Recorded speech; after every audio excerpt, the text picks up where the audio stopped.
Imagine this. Your bank balance has dropped to zero, your secret data has been wiped out from servers, stock prices are going crazy, trains aren't running because the control rooms don't work, airports are not operating because their computers have been knocked out, you can't drive anywhere because the traffic lights are stuck on red, there's no internet because power routers have been destabilized. Within a matter of hours, your entire country plunges into chaos and you don't even know who's behind it. This is not the story of a movie or a possibility in the distant future. This could happen today in real life. The question is, how are we going to stop it?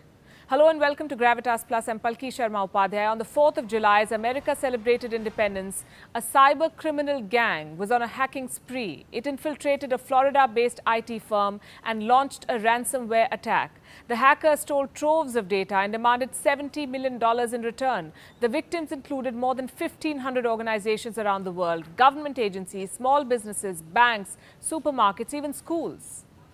It's been called the biggest ransomware attack on record. The attack over the weekend underscores the need for companies and government agencies as well to focus on improving cybersecurity. Who was behind this attack?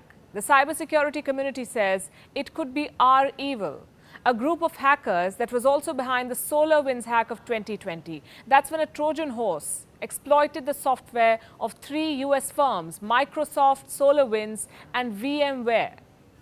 What happened next?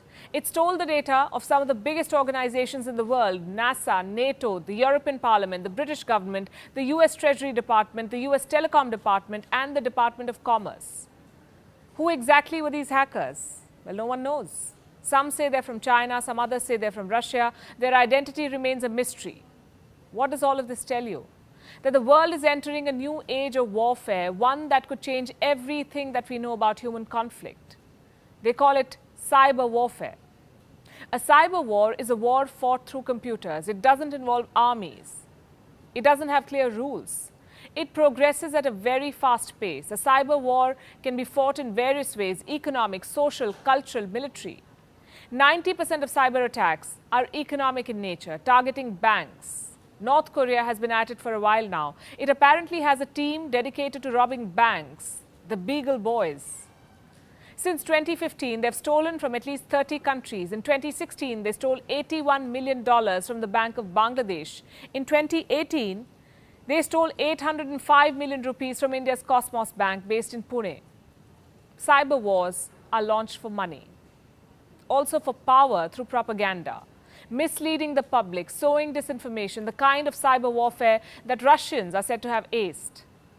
They've been accused of meddling in the 2016 US presidential election, of manipulating voter database, hacking the campaign of presidential candidates, spreading propaganda on social media.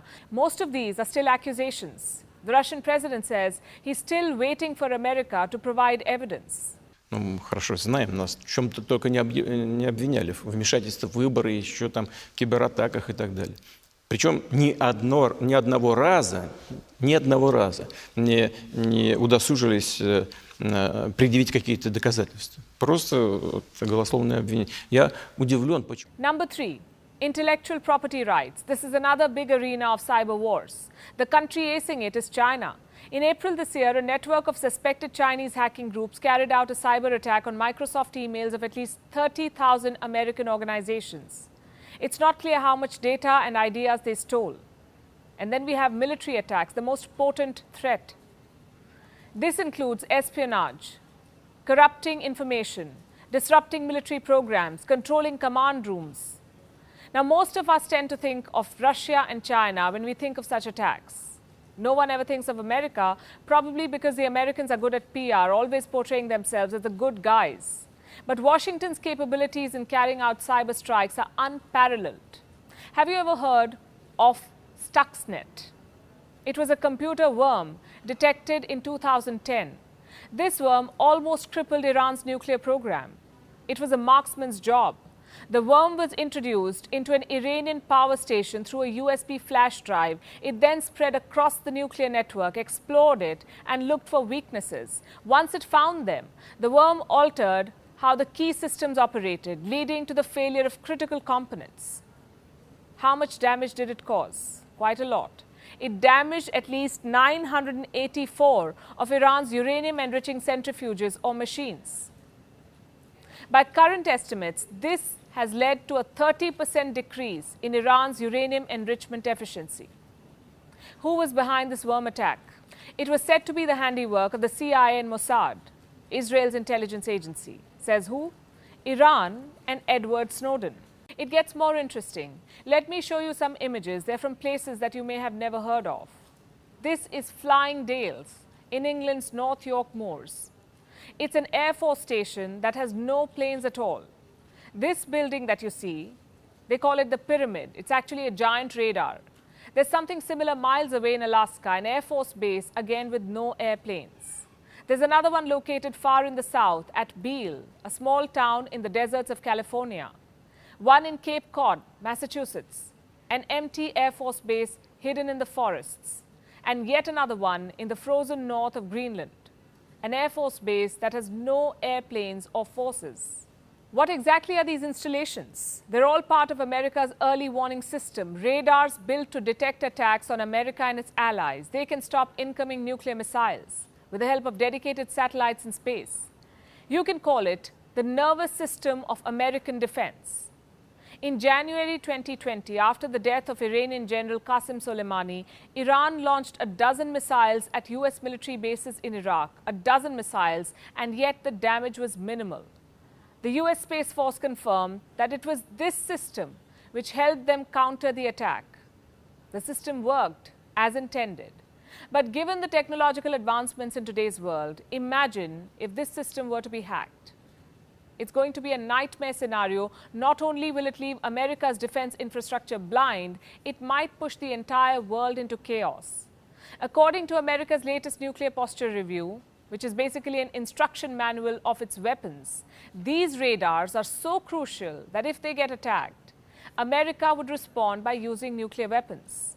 And this is the reality of cyber warfare, where one cyber intrusion can set off a terrifying chain of events, where one escalation can evolve into something apocalyptic. The warnings of such doomsday scenarios have been there for quite some time. In 2013, Iranian hackers infiltrated the control system of a dam near New York City. The investigators described the hack as just the tip of the iceberg. They said the next target was a much larger dam in Oregon. Then in December 2015, the world witnessed its first power outage due to a cyber attack. Hackers compromised the systems of 3 energy companies in Ukraine, leaving 230,000 people without electricity for 6 hours. In May 2021, there was a cyber attack on America's largest pipeline system, the Colonial Pipeline. It forced the company to shut down operations and freeze its systems. It took 3 days to restore the pipeline, driving gas prices to their highest level in 3 years. These are all indications. The age of cyber warfare is upon us. It's wide-ranging, cheap, and anonymous, and that makes it hard to combat. It can result in the collapse of supply chains, markets, even governments. Basically, anything with an internet interface is at risk now. We'd like to believe that it's the government's job to protect us. But this is an undeclared war against an invisible enemy. So you have to be on your guard as much as your security agencies. How do you do that? 8 simple steps, we are told. Use secure internet connections. Check links before clicking them. Keep your system software strong and up to date. If your device is connected to your office network, ensure endpoint protection. Install a firewall to block any attacks. Back up your data. You never know when you might lose it. And above all, control access to your systems. Don't let people plug in random chips and drives. This is basic, and in most cases, this should help. On a bigger level, governments need to put safeguards in place. Cyber warfare cannot remain an unregulated affair. We have nuclear conventions and treaties. Now, cyber is the new nuclear, so we need regulation. Pledges from governments to not promote or harbor cyber mercenaries. It won't happen in a hurry because it won't suit these governments. But the effort must begin for the sake of all of us.